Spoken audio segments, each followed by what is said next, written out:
ang lahat ng kautusan ay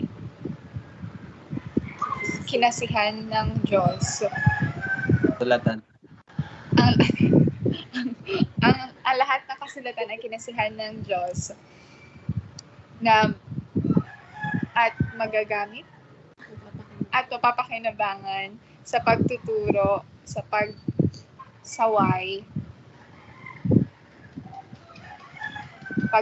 sa pagtutuwid at sa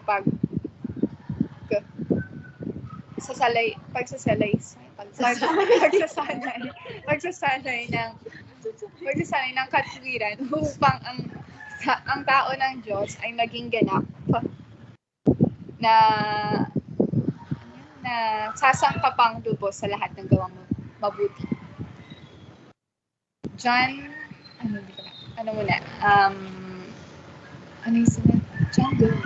John 3:21. John 3:21 sapagkat subalit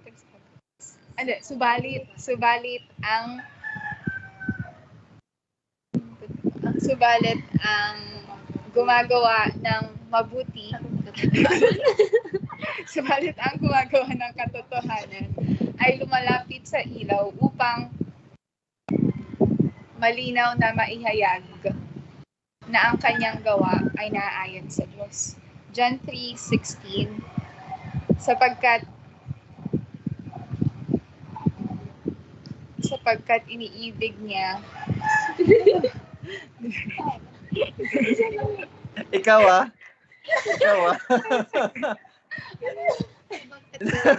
sapagkat gayon na lamang ang pag-ibig ng Diyos sa sanlibutan na binigay niya ang kanyang kaisa-isang anak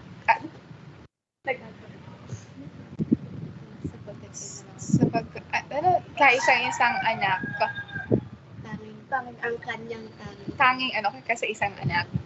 tanging anak upang ang lahat ng sumasampalataya sa kanya ay maging ganap upang ang sinumang sumasampalataya sa kanya ay huwag mapahamak kundi magkaroon ng buhay na walang hanggan.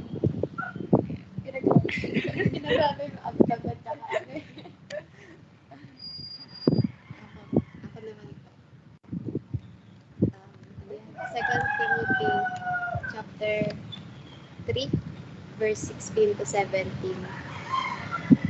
Ang lahat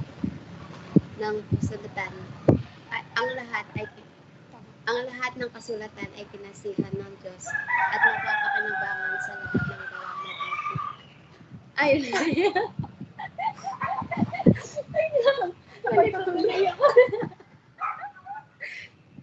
Ano niya? Ulit.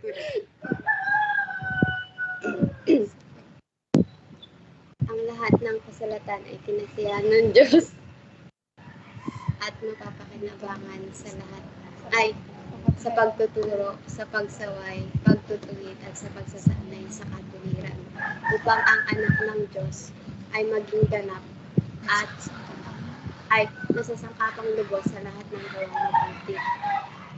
John 3:21. Subalit ang gumagawa ng katotohanan ay lumalapit sa ilaw upang malinaw na mahayag na ang kanyang mga gawa ay naaayon sa Diyos. John 3:16. Subalit gayon na lamang ang pag-ibig ng Diyos sa sanlibutan na ibinigay ang kanyang tanging anak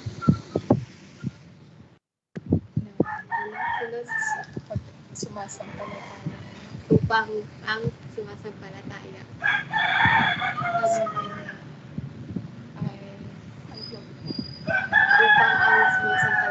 ay huwag mapahamak, hindi magkaroon ng buhay na walang hanggan.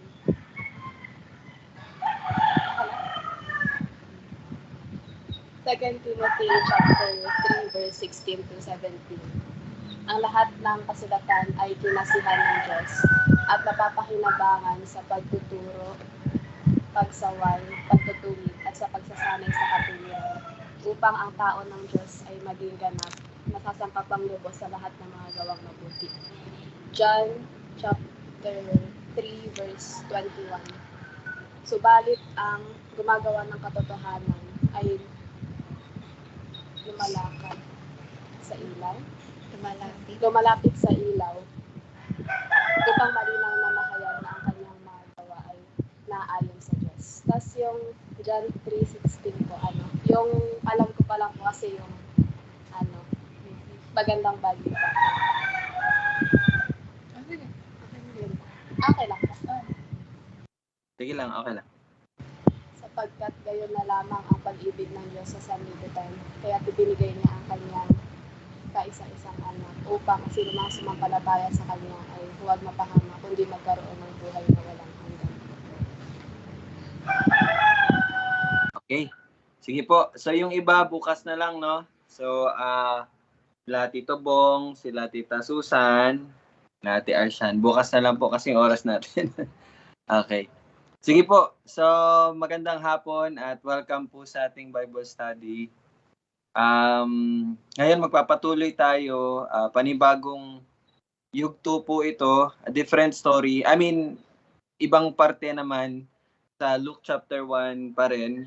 So, sana nakapag-aral din po ang bawat isa at tayo ay magtutulungan na pag-aralan ito ngayon. So, i-share ko na po yung screen. Good afternoon pala sa mga nanonood sa online. So, nakita ko si Avril, nag-like siya. Hi, Avril. See you bukas. May Bible study din kami nila Avril bukas. So, punta ako dyan 3 p.m. Okay. Sige. Na-share ko na po yung screen ko, no? At I think nakikita nyo na rin siya. So, babasahin natin yung 57 hanggang 66. I think baka matapos natin siya today. Tingnan natin. Hi, Tita Che. Welcome. Ayan si Tita Che. Welcome, Tita Che. Okay, so, again, Luke 1 po tayo. Luke chapter 1, verse 57 hanggang 66. So, gusto ko naman marinig si Ate Arshan. Pakibasa ate ang 57 hanggang 66.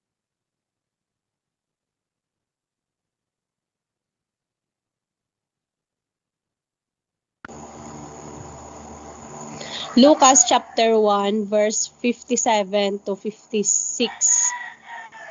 66.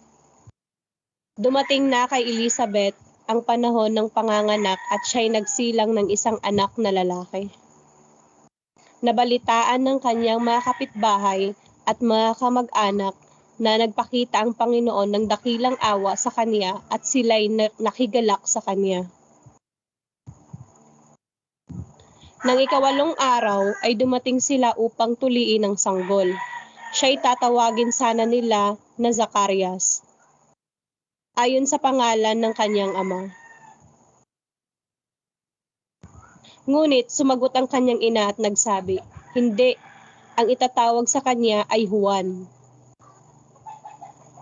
At sinabi nila sa kanya, "Wala kang kamag-anak na may ganitong pangalan."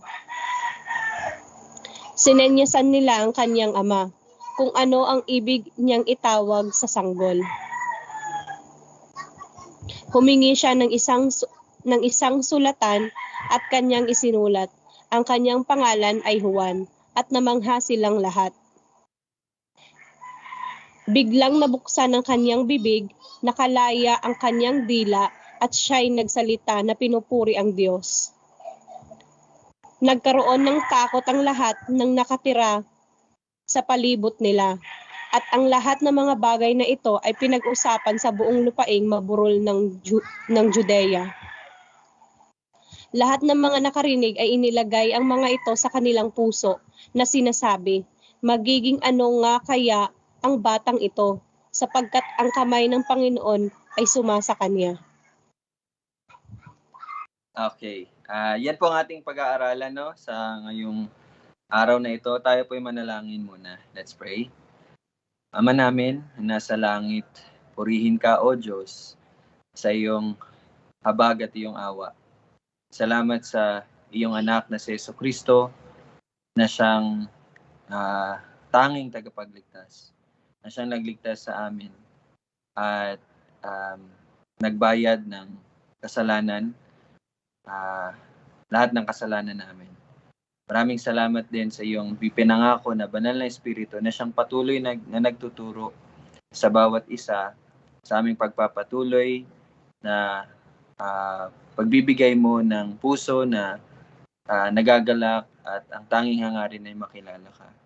Salamat sa aming mapapag-aralan ngayon na tunay ngang ipapakita mo na ikaw ay Diyos, ang tanging Diyos, at lahat ng lumalabas sa iyong bibig at lahat ng iyong salita ay ang katotohanan lamang. Ito aming panalangin sa pangalan ni Jesus. Amen. Okay, so balik po tayo sa verse 57. So para po sa background or review, short review, last week napag-usapan po natin yung pagpupuri ni Mary. Marami tayong natutunan doon. Nakita natin na si Mary ay isang mag-aaral ng salita ng Panginoon. Si Mary nga ay isang tao lamang na katulad natin at hindi siya ang ating sasambahin. Siya ay pinagpala, yes. Pero natutunan natin na wala siyang pinagkaiba sa atin, no? Again, ang lahat ng pagpapala at pagsamba ay sa Panginoon dahil siya ang nagpapala. Sa Kanya galing ang lahat. And kung nakinig po kayo last Sunday, sana naging malinaw sa bawat isa sa atin na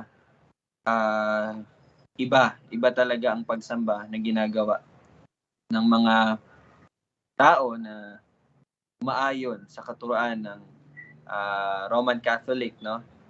So, ayun lang, isa lang din, ewan ko lang kung na-emphasize po kahapon, pero gusto ko din po talaga ipakita at encourage kayo na mag-aral po ng church history. Napaka-importante po na malaman natin yung history talaga, yung nangyari, yung developments na nangyari po talaga.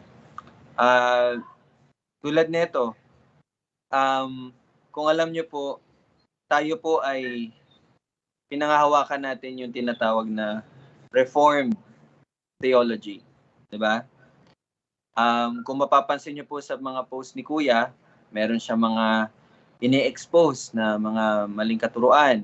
So, ayun, makikita niyo minsan inaano niya yung katuruan ng Islam, then Roman Catholic, then I think hindi niya pa na-cover yung sa Mormonism, pero naka-cover niya ngayon yung sa Pentecostals, no? Mga ganung bagay. So, hindi ba kayo napaisip?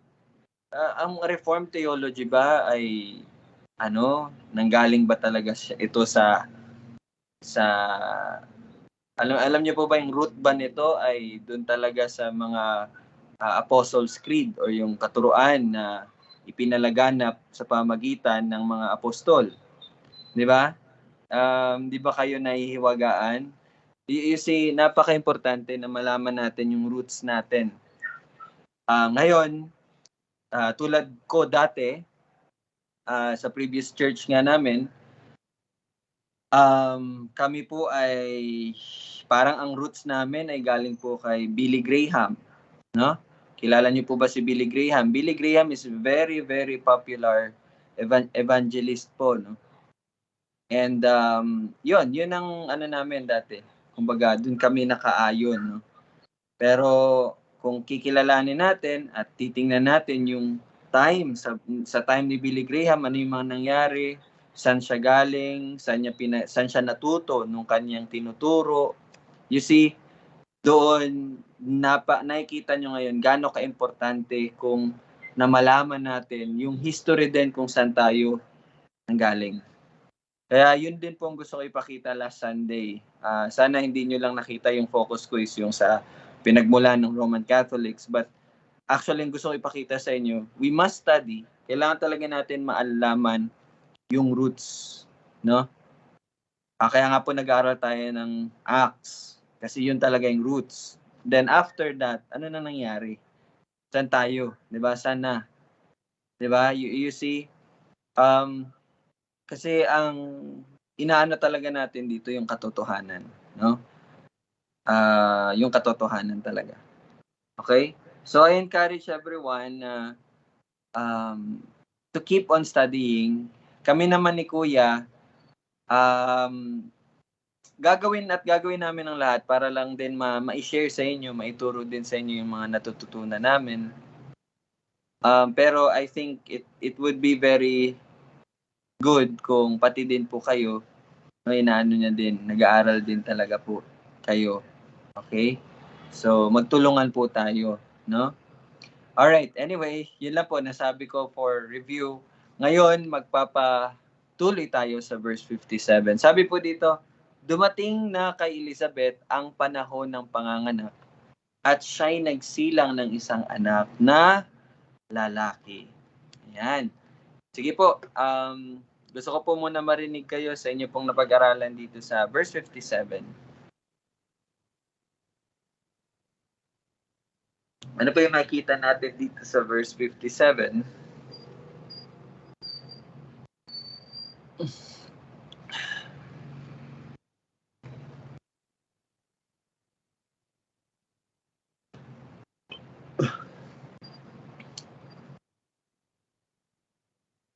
Meron po ba? Verse 57, dumating na kay Elizabeth ang panahon ng panganganak at siya'y nagsilang ng isang anak na lalaki. May natatandaan po ba kayo nang binabasa natin yung verse 57?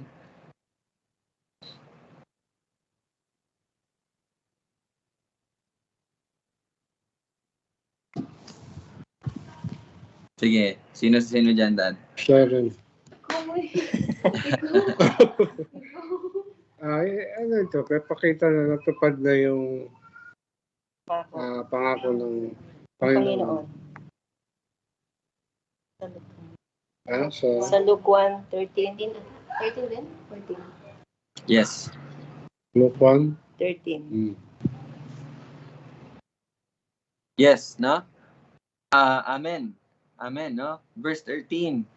Sabi po sa verse 13, basahin natin yung verse 13. Subalit sinabi sa kanya ng anghel, huwag kang matakot, Zacarias, sapagkat pinakinggan ang panalangin mo at ang asawa mong si Elizabeth ay magsisilang sa iyo ng isang anak na lalaki at tatawagin mo siya sa pangalang Juan. So verse 57 ay ang katuparan ng ipinangako ng Panginoon sa pamagitan ng anghel na si Gabriel. At 'di ba sabi dito, dumating na kay Elizabeth ang panahon ng kanyang panganganak. Ang sinabi ni Gabriel, ang asawa mong si Elizabeth ay magsisilang. In other words, ang asawa mo na si Elizabeth ay manganganak. You see? It's the fulfillment of the Lord's word. Kung ano po ang salita ng Panginoon. At kung magpapatuloy tayo sa verse 57, ano pong sabi dyan?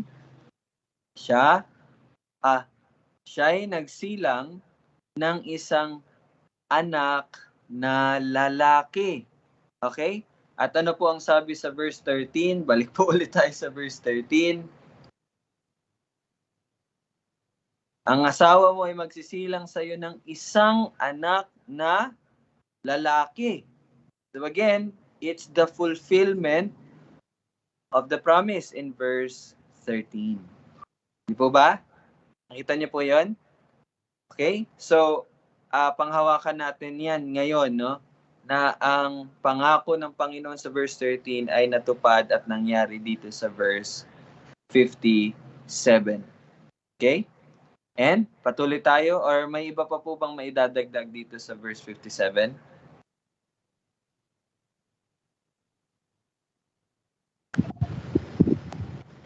Sino? Narinig po ba? Ilapit mo yan,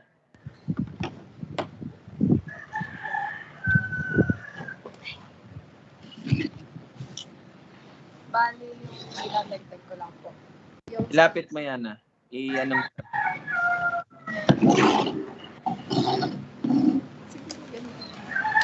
ano po, yung sa idadagdag ko po dito yung sinabing anak na lalaki. So, alam naman po natin na yung sinasabi ditong anak na lalaki is si John the Baptist. So, quick, ano lang po. Nung 400 years po kasi dito na silent si Lord.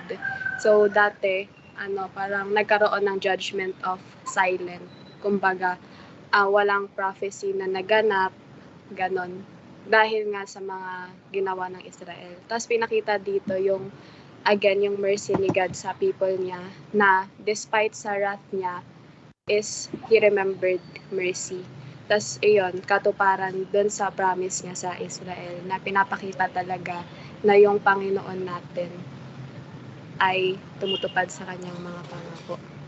Tapos iyon, yung prophet na to, hindi lang siya yung parang great prophet ba? Tama ba yun? Kasi siya yung magiging forerunner ni Jesus Christ. And ayun, tuturo niya rin sa tao yung repentance of sins na tumalikod na sa kasalanan bilang dadating na ang Panginoon, which is si Jesu Cristo. Ayun po. Okay, no? So yun, mga information about dito sa lalaking ito. Okay? So, yes, makita ito pa lang ito nga pagkasilang no ni John is ang pagpapakita ng habag, no, ng Panginoon. Ayun nga po, 'di ba, na natin sa mga previous Bible studies natin na ang Panginoon ay yun nga yung silent years, no, na 400 years. Pero kung matatandaan niyo po sa mga previous Bible studies natin, I think as what I can remember, nung nagsimula tayo sa Luke chapter 1, na-discuss po natin na yung importance na bakit inuna ni Lucas na isulat yung nangyari kay John the Baptist. Kasi siya po yung siya yung signal na darating ang tagapagligtas. 'Di ba? Nabasa natin 'yun sa Malakay chapter 4 or chapter 3. Tandaan nyo? 'Di ba? Siya yung tigaturo. Forerunner, 'di ba? Siya yung mauuna bago ang pagdating ng tagapagligtas. So, 'di ba? Di ba? Di ba makikita nyo dito, verse 57 is, kumbaga, dito natin makikita na yung habag talaga ng Panginoon. Not only, hindi lamang po sa mga Israelita, bagkus pati na rin sa atin na kinaawaan ng Panginoon. Intindihan nyo po yun? So, alam nyo, whenever na mababasa nyo po itong 57, sana maunawaan po ng bawat isa kung anong kagalakan po ang dapat nating maramdaman kapag nababasa po natin to. Kasi, again, it's the sign na matutupad at malapit na talaga ang pagdating ng tagapagligtas. Intindihan niyo po ba yon? Ako po, marami na akong panahon, sa pag-aaral, yes, marami na po akong napapag-aralan. Pero, hindi nawawala yung kagalakan ko sa tuwing bumabalik talaga ako sa pagpapakita ng mercy ng Panginoon. Especially dito. Di ba? Kasi di ba, matatandaan nyo, may mga napapag-aralan tayo na ato si Haring ganito, ganyan. Those are information na di ba, na kumbaga maisip nyo na hindi konti lang ang nakakaalam nito mga information na to. Ito namang nababasa natin ngayon, marami ang nakakaalam nito. Pero wala talagang makakatalo, no? Gusto ko lang bigyan ng exaggeration. Basta lagi puno talaga ng kagalakan kapag naalala mo talaga yung ito specifically patungkol sa pagliligtas ng Panginoon. Kaya nga po, 'di ba, kahapon nung Sunday may bago po tayong kanta. Kung papakinggan niyo po 'yun paulit yung lyrics talaga nung kantang 'yun. Napakaganda talaga, no? Tagos talaga sa puso. Kasi naalala mo, 'di ba, His robes for mine. 'Di ba? Ang ganda po ng kantang iyon. It's a great reminder for everyone of us. Kung ikaw man po ay nanghihina, no, listen to those spiritual songs. Pakinggan mo yung mga spiritual songs na yun. Basahin mo itong Luke chapter 1 na nagpapakita na after 400 silent years, pinakita ng Panginoon ang kanyang habag at kanyang awa. Di ba? Naintindihan niyo po yun? Alam niyo kasi, may mga time talaga po na makakaramdam talaga tayo ng parang wala tayong gana. May mga time talaga na makakaramdam tayo ng, alam niyo yung parang, okay, parang ganun lang, okay. Ito sasabihin ko po to sa inyo ha. Ito sekreto. Pero sasabihin ko po sa inyo. Every after Sunday, siguro naman nakikita niyo po ako na nagpi-preach, di po ba? Siguro naman salita po 'yun ng Panginoon. Siguro naman na maraming nagsabi sa akin last Sunday na maganda yung salita. Again, it's not my word but it is the word of God. Pero alam niyo po ba, mostly po every after Sunday service, alam niyo po ba na mararamdaman ko? Nakakaramdam din po ako ng parang, alam niyo yung pakiramdam na, siguro naramdaman niyo yun. Nag-guess niyo po ba ako? Yung every after Sunday, yung pagdating ng Monday, parang, gusto mo na mag-relax, gusto mo magpahinga, wala kang ano.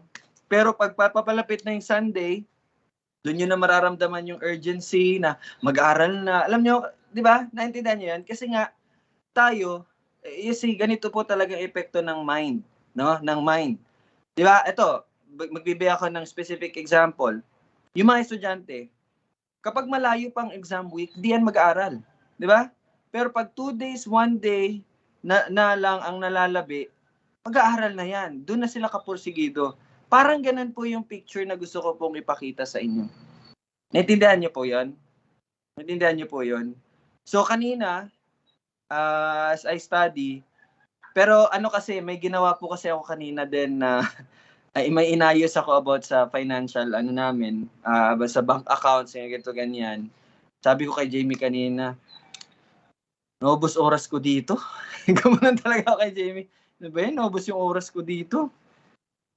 Kung pwede lang sana, kanina habang ginagawa ko yon, kasi kailangan ko talaga din ayusin kasi kailangan natin ng financial na sabi ko, kailangan talaga gawin pero sa isip-isip ko, gusto ko na mag-aral. Gusto ko na matapos ito. Diba? Sabi ko, sayang yung oras. Pero kailangan kong gawin. You see?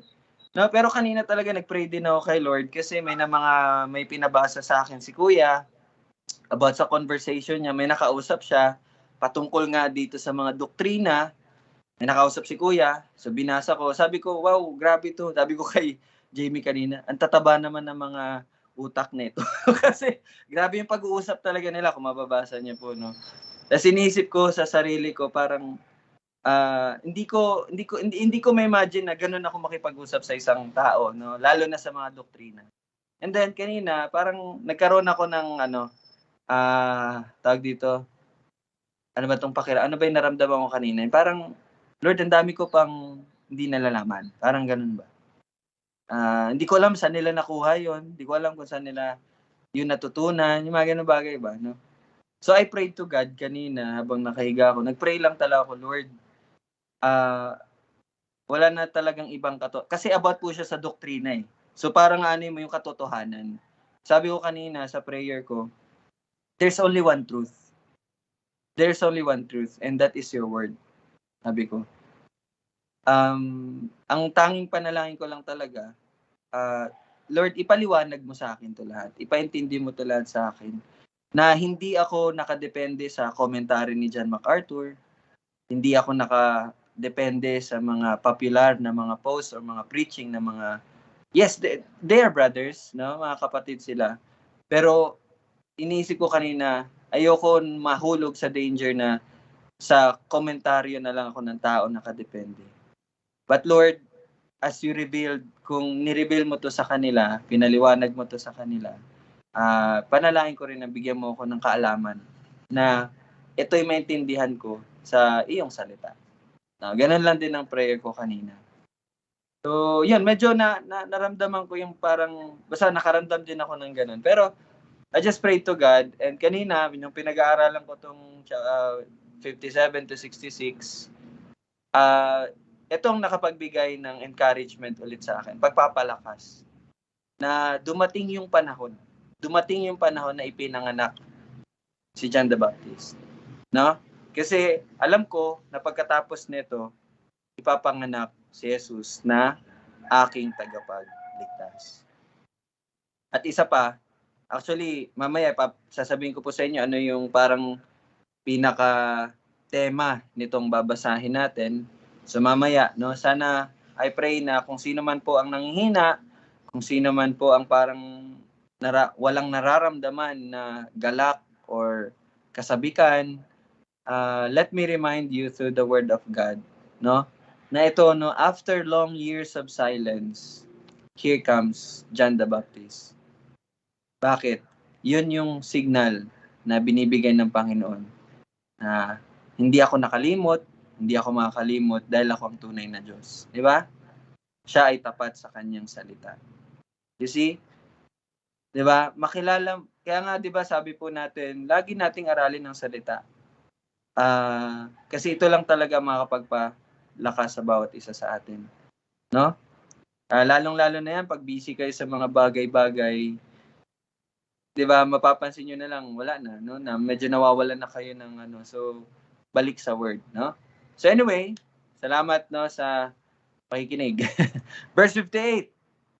Nabalitaan ng kanyang mga kapitbahay at mga kamag-anak na nagpakita ang Panginoon ng dakilang awa sa kanya at sila ay nakigalak sa kanya. Okay. So ano po yung matututunan natin dito? Nabalitaan ng kanyang mga kapitbahay at mga kamag-anak na nagpakita ang Panginoon ng dakilang awa sa kanya at sila ay nakigalak sa kanya.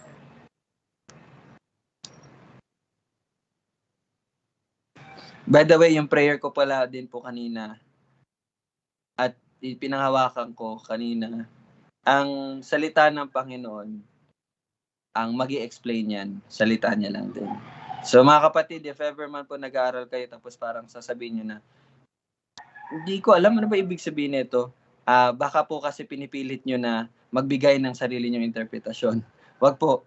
Kapag nagbabasa po kayo, ang isipin nyo, Lord, or i-pray nyo kay Lord is, His word will explain this word. Naintindihan nyo po yun? So yun po. Hindi tayo ang nagbibigay ng interpretasyon nito. But hayaan nyo na i-interpret ng salita yung verse na binabasa nyo. Okay? Exegesis. Ganun po tayo mag-aral. Okay? So, pag nagbabasa po kayo, huwag nyo isipin, ano bang ibibigay ko na interpretation? Wag. But isipin nyo yung kabuuan ng salita ng Panginoon. Kaya magbasa talaga kayo lagi. Basahin nyo yung buong Biblia. Sige po, verse 58. May naalala po ba kayo?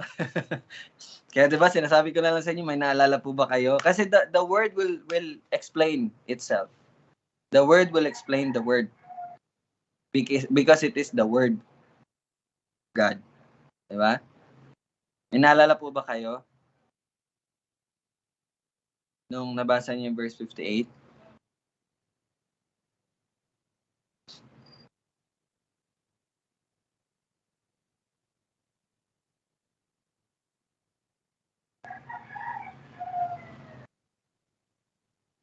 Bakit po kaya, sige ganito na lang, mag-throw na lang po ako ng parang, ano tawag dyan?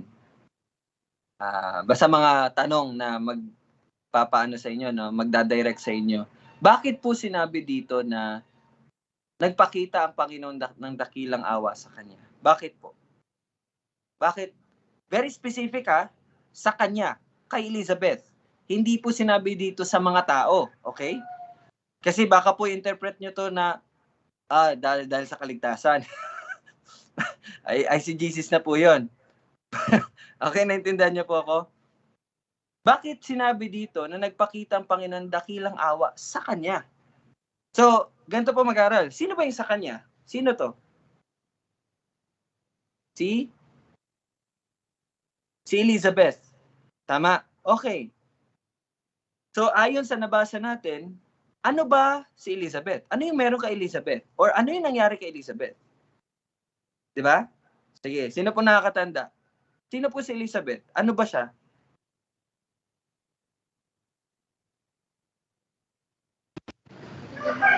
Daog. Okay, baog si? Humanon pa yung Baog si Elizabeth. Okay, yan na. Yan na, nagde-develop na tayo. Si Elizabeth ay baog. Okay? Now, kung baog siya, ano pala ang meron sa pagiging baog? Ano yan? Sa konteksto ng lipunan ng mga Hudyo, ano ang pagiging baog? Naalala niyo po? Sige, open lang kayo ng mic. Ang kahihiyan na isa siyang baog na hindi siya nagkakaanak? Yes, isang kahihiyan sa lipunan ng mga Hudyo. Tanong ko, bakit siya kahihiyan? There must be a reason. Sapagkat ang pagkaroon ng anak ay isang blessing sa Panginoon. So, kahihiyan kung wala kang anak, ibig sabihin walang pagpapala sa iyo ang Diyos. Parang ganun. Okay. Yes, tama. Tama po yung sinabi ninyo. Pero encouragement ko lang po, no, na maganda tayo ng verse din patungkol doon. Pero again, yes, it's tama. It's tama. Tama po yun, Dad, no? So, ibig sabihin, si Elizabeth ay baog at ito po ay sa paningin ng lipunan ni Elizabeth, ito ay isang kahiya-hiya or yan ba yung sinabi ni Tita Susan kanina. Kumbaga, ano siya, yung basta hindi maganda ang paningin ng, kasi nga, ito po ay, ano ba Tagalog ng curse? Sumpa. Sumpa. Okay? Ito ay sumpa. So that's the kalagayan ni Elizabeth. So, okay, na-define na natin si kanya, no? Ngayon, bakit sinabi na nagpakita ang Panginoon ng dakilang awa? Ano bang nangyari? Alam niyo na po yung kalagayan ni Elizabeth. So, ano nangyari? Ano yung nangyari na pagpapakita ng awa? Hindi.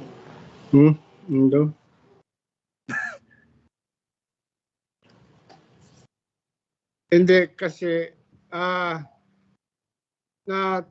kumbaga nakita nila yung supernatural na nangyari sa buhay ni Elizabeth.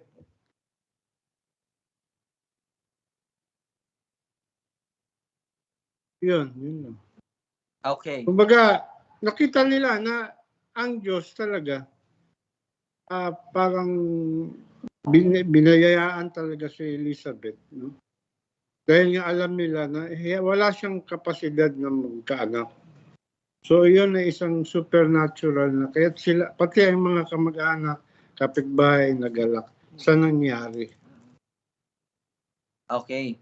So, yung binabanggit po dito na nagpakita ng awa ang Panginoon sa kanya is dahil nga po si Elizabeth ay baog.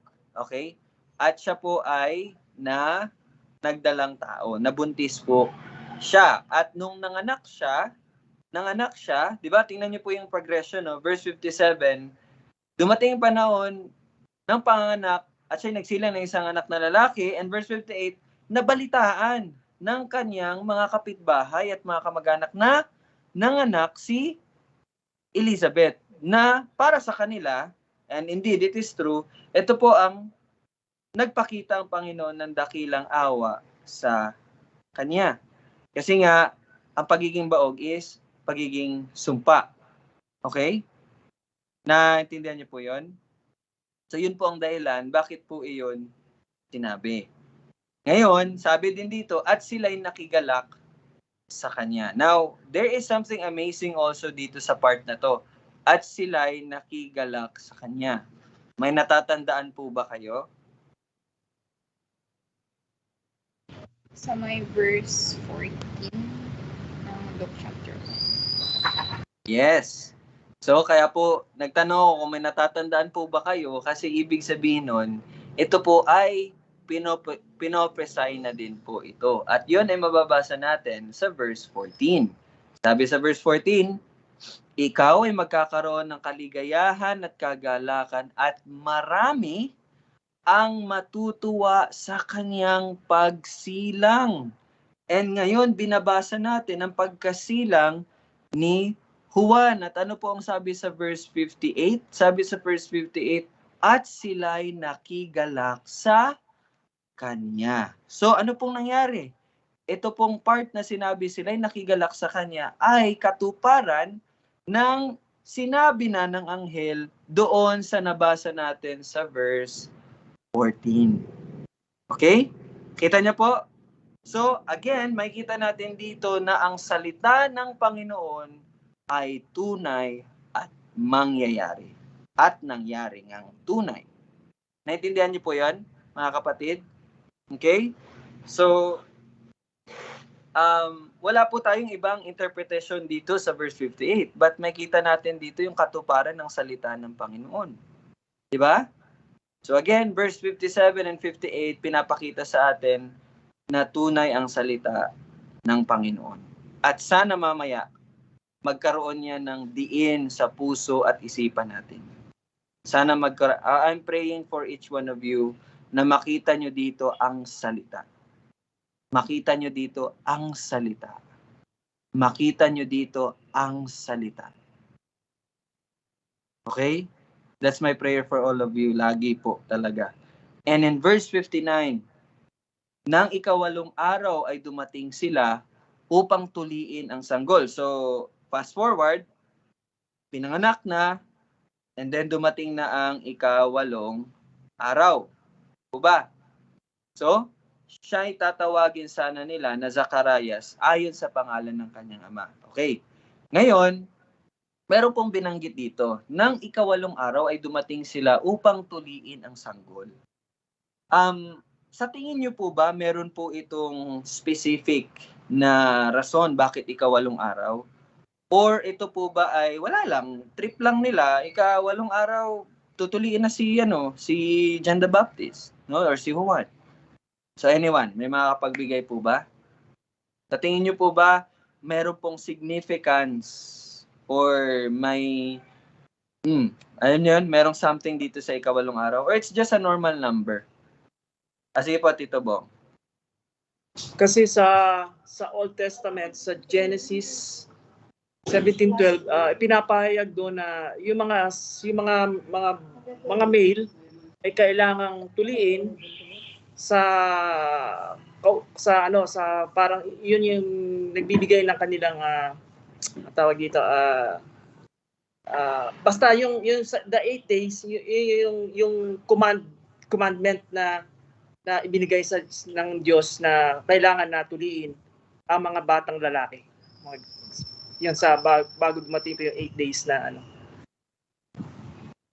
Yes. Amen. Okay po, no?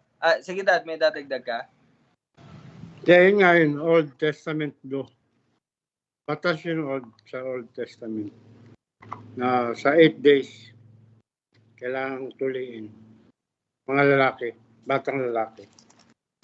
Yes. Okay. Ayan po. Now, so you see, yung ikawalong araw po ay hindi po yun random lang, no? Na number or decision. But, yung ikawalong araw po ay utos po iyon. At makita natin yan sa Genesis 17:12. Ito po. Sabi po dito, sa inyong buong lahi, bawat lalaking may gulang na 8 araw sa inyo ay tutuliin. Okay? Nakita nyo dito, it's a commandment. Now, bigyan ko lang po ng konting tanong. Bakit po sila tinutuli? Ito lang, parang para dagdag impormasyon lang po sa atin. And there is actually spiritual or parang may spiritual meaning din po talagang pagtutuli. Pero, kung doon po muna tayo sa physical na impormasyon. Bakit po sila tinutuli? Meron po bang nakakatanda or Narinig niyo na po ba anong ibig kaulugan ng pagtutuli?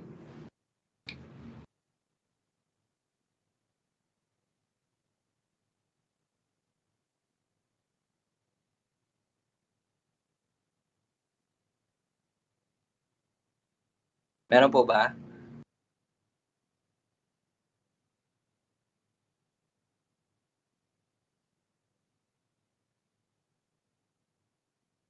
Sige po, Tito Bong.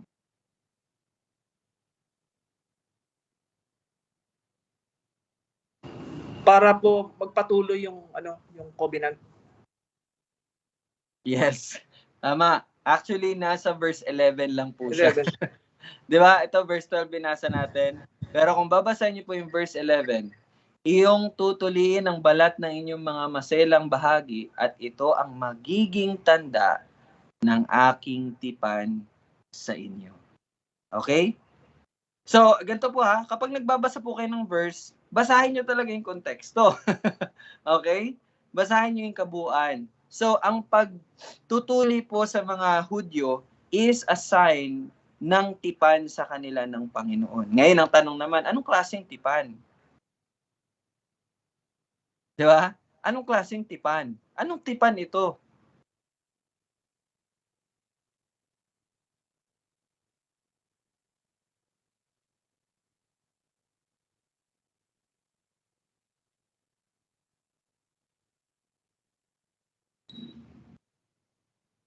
Anong tipan yan? Nasa verse. Anong verse? Nasa chapter 17 lang din.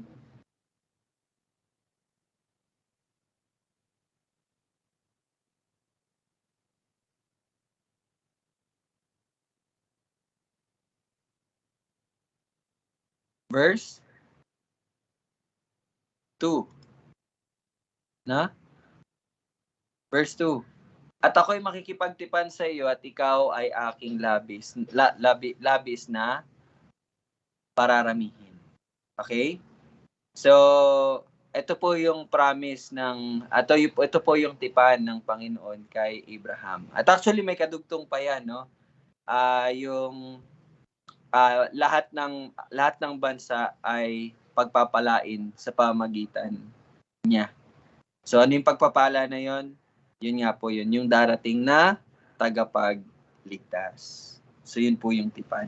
Okay? So, ayun, no? Napakaganda mag-aral, di ba? So, di ba, dito nyo nakikita ngayon na ang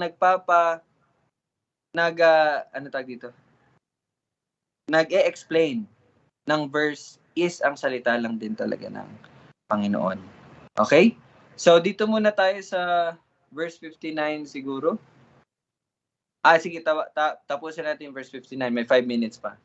So, yes, yun po yung kahalagaan ng ikawalong araw dito. Ngayon, sabi dito, siya'y tatawagin sana nila na Zacarias ayon sa pangalan ng kanyang ama. Okay, ayon sa pangalan ng kanyang ama. Now, dito po sa parteng ito, I think wala tayong makikita na related verse dito. Okay? Wala tayong makita na cross-reference. Ito, pakinggan nyo po. Wala na tayong makikita ang cross-reference patungkol dito sa parteng ito. Kasi di ba nga, sabi ko nga po, hayaan nyo po na ang salita ng Panginoon ang siyang mag-explain ng salita, ng words, ng verses.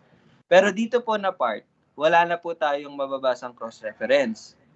Now, ano po ang makakatulong sa atin upang mas maintindihan natin yung parteng ito? Nakakarinig po pa ba kayo? So, dito na po papasok yung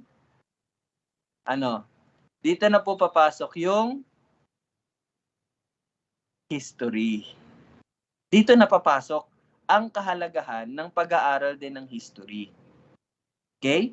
Kasi exegesis po na pag-aaral is hayaan mo na ang salita mismo ang mag-explain ng salita at kasama din doon yung pag-aaral nung setting, history, nung lugar na iyon. Tulad nito, ang pinag-uusapan natin ay yung lugar sa Jerusalem, ang lugar ng Israelite, yung panahon nila Zacarias. So, naintindihan niyo po ako, narinig niyo po ako?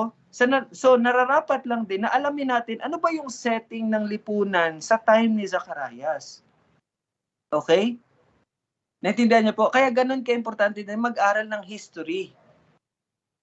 Diba, natatandaan niyo po, nag-aral po tayo patungkol sa mga hari nung nakaraan. Alam niyo, maganda din pala na binasa natin yung historical writings patungkol dun sa mga hari na yun. Kasi totoo naman na totoong tao talaga yung mga hari na yun. At meron talaga silang historical writings, no? Kaya lang, wala tayong resources patungkol doon.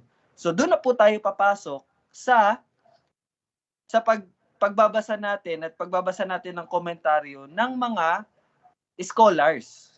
Katulad nila Dr. John MacArthur, nila R.C. Sproul. Kasi meron silang resources na pag-aralan nilang historical facts. Naintindihan niyo po? Naintindihan niyo? So, hindi ko sinasabi, di ba sabi ko po kanina, ayoko maging dependent lamang sa commentary. Hindi ko po ibig sabihin na hindi na tayo magbabasa ng commentaries. Makakatulong yun kasi sila, mga nag-aral talaga yun eh. So makakatulong yun na mabasa natin kung ano yung napag-aralan nila. Kung wala man tayong resources. Nakikita niyo po? Nakikita niyo na po? So yan, sana po nagbigay ito ng idea sa bawat isa kung paano niyo po aralin ang salita. Let the word speak, let the word explain the word. Pero may mga parte na kailangan din natin malaman yung historical facts, yung setting, yung time na yon. And then, makakatulong din yung mga pag-aaral din na mga kapatid natin na merong resources at available ang resources sa kanila. Okay?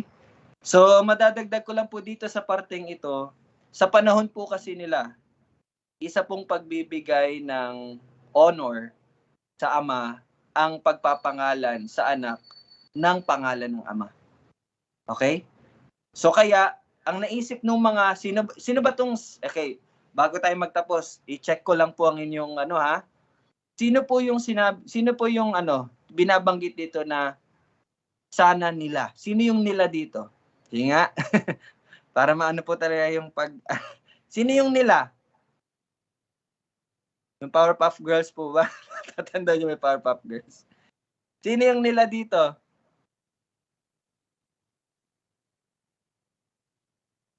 Nila? Sino sila?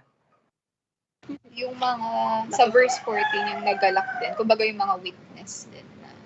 Witnesses. Or, specifically, merong verse na may specific na sinabi. Sige, 58. 58, yes. Mga kapitbahay at kamag-anak. Yeah, tinetest ko lang po kayo. Tinetest ko lang kayo. So you see, wag kayo mag-isip ng kung ano-ano. Doon lang talaga sa salita ng Panginoon. So sino yung binabanggit dito na nila? Yung kamag-anak at yung mga kapitbahay, di ba? So sila, bakit naisip nila na si Zacarias? Kasi nga ipangalan ay Zacarias kasi nga in their custom dati, it's giving honor to the father. Di ba? And ako dagdag ko na lang po ito sa akin pong commentary. Dagdag ko na lang ito kasi it's possible na, di ba, parang biruin mo, matanda na sila. Hindi sila nagkaanak. And di ba tayo bilang tao, parang siyempre ang honor binibigay sa father, no? Na kumbaga parang special event to no? Special event. Walang anak, baog sila, miracle. So siguro naisip nila, the very first thing na nila, nararapat lang na Zacarias ang pangalan mo kasi siya yung magpapatuloy ng angkan ninyo, di ba? Parang gano'n po, di ba? Siya magpapatuloy kasi dapat patay na yung angkan niya Ay patay na yung linya ni Zacarias kasi wala ngang anak si Zacarias at si di ba? Si Elizabeth, di ba? Di ba again, sa konteksto ng mga Hudyo, napaka-importante ang magkaroon ng lalaking anak. Kasi nga magpapatuloy yun ng pangalan, di ba? Ng honor, ng birthright, ng blessing, di ba? So, it's possible na yun naisip nila. Dapat Zacarias kasi biruin mo, dapat wala na yung wala na magpapatuloy sa linya mo, pero dumating si John. Di ba? Parang ganun po. Ako, dagdag ko na lang yun. Parang ko na lang yun. Parang self-evaluation ko na lang po. Pero definitely, Zacarias po ang kanilang naisip kasi yun nga po sa konteksto ng mga Hudyo, pagbibigay puri or galang sa ama. Kaya yun po ang naisip nila. Okay, pero may iba po tayong madadagdag dito kapag pinagpatuloy natin yung verse 60. So bukas, We will try to finish 60 to 66. So hanggang part 2 tayo dito sa part na to. Okay? So, may natutunan po ba kayo? Yun, sana i-apply nyo yung way ng pag-aaral, no? And yun lang po, ito, isang paalala, tunay po ang salita ng Panginoon. Kung ano po ang sinabi niya, nangyayari. Ganyan po ang Panginoon natin. Ganyan po ang Panginoon nyo. So, alam nyo, kaya nga sabi ko po, the more you know God, no? Ang kailangan na talaga natin kilalanin siya. At yun na magbibigay sa atin ng lakas, encouragement, no? Totoo, tunay ang salita ng Panginoon. So, let us marvel on the Word of God. Di ba? Ganda, no? Yung binabasa mo, totoo yan lahat. Di ba? You see? Nang yung nababasa mo, nangyari yan lahat. Mangyayari yan lahat. You see? Tapos hindi mo aaralin, hindi mo babasahin ang salita ng Panginoon. Mas doon pa tayo nag-e-enjoy sa mga fake news, sa mga rant na sa social media or sa chat ng mga ibang tao na nag-aano sa inyo, na puro naman kasinungalingan, pwede ma-fail. Di ba? Pero itong salita ng Panginoon, it will never fail. You see? Tapos hindi kayo mag-aaral, hindi nyo babasahin, hindi nyo nanamnamin ang katotohanan. So, sayang. Pero alam ko na lahat ng mga anak ng Diyos, sabik yan sa salita ng Panginoon. Susunod yan sa salita ng Panginoon. Makinig po ang may pandinig. Okay, so yun lamang po. Magpapatuloy tayo sa 60 bukas. So, maraming salamat po sa time. So, tayo po yung manalangin for our closing. Let's pray. Father in heaven, Lord, tunay ngang kamangha-mangha ang iyong salita at ikaw na pinanggalingan ng salitang ito. O Diyos, ito ang katotohanan at walang kamalian dito. Kung kaya't panalangin ko po na bigyan mo ang bawat isa ng puso ng tanging hangad ay makilala ka sa pamagitan ng iyong salita. At ito'y aming iingatan sa aming mga puso upang hindi kami magkasala. Sabi mo nga sa iyong salita na itong mga kasulatan na ito ay nanggaling sa iyo at kinasihan mo. At ito ang magtuturo sa amin sa mga bagay na hindi pa namin nalalaman. At ito ang magsasaway sa amin kung kami man po ay namumuhay sa pagkukunwari, pagtatago, pagkakasala. At ito ang magtutuwid sa amin upang iwanan ang ganong pamumuhay, bagkus mamuhay sa liwanag. At ito ang magsasanay sa amin sa katuwiran. At salamat dahil dito, kami ay magiging ganap. At walang magkukulang sa iyong mga anak dahil sa iyong salita. Salamat o Diyos sa pag-iingat mo at patuloy na pag-iingat sa bawat isa. Ikaw lamang po ang purihan sa lahat. Ito aming panalangin sa pangalan ni Jesus. Amen at amen. Okay, thank you po. Happy birthday To you. Happy birthday to you. Yes, thank Happy you. birthday, Bukas pa po. Happy birthday. Bukas pa. Tsaka kay Lola Lita, February 7, magkasunod kami. Okay. Happy birthday. Sige, punta kayo sa restaurant ha. Punta po kayo sa restaurant. Sa Biniri. Sige po. See you po bukas. Bye-bye. Thank you. Love you, ma'am. God bless God po. bless. Love you, Dad.